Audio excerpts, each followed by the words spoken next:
నేను నిజంగా చెబుతున్నాను, బలిపీఠ మీద ఉండి చెబుతున్నాను.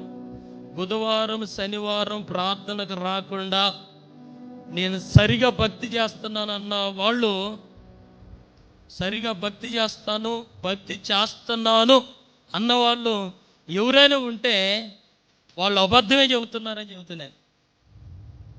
నేను బాగున్నాను, ఆత్మీయ జీవితం బాగుంది, బుధవారం రాకపోయినా శనివారం ప్రార్థనకు రాకపోయినా నేను స్టాండర్డ్గా ఉన్నాను భక్తిలో అనేవాళ్ళు ఎవరైనా నేను బాగున్నాను అని చెబుతుంటే, నేను బలిపేట మీద నుండి చెబుతూ వాళ్ళు అబద్ధమే చెబుతున్నారని చెబుతాను. మీరేమని అనుకోండి,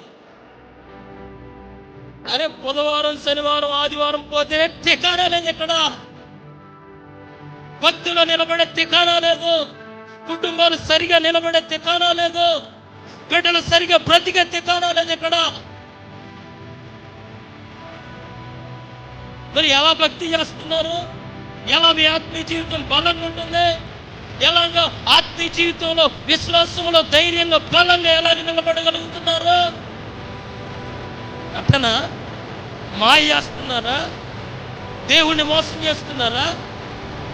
ఏమంటే ఖచ్చితంగా చెబుతున్నా, అలాంటి ఆత్మీయ జీవితం నీళ్ళ వలె చంచలుడిగా అయిపోద్ది, జారిపోతూ ఉంటుంది.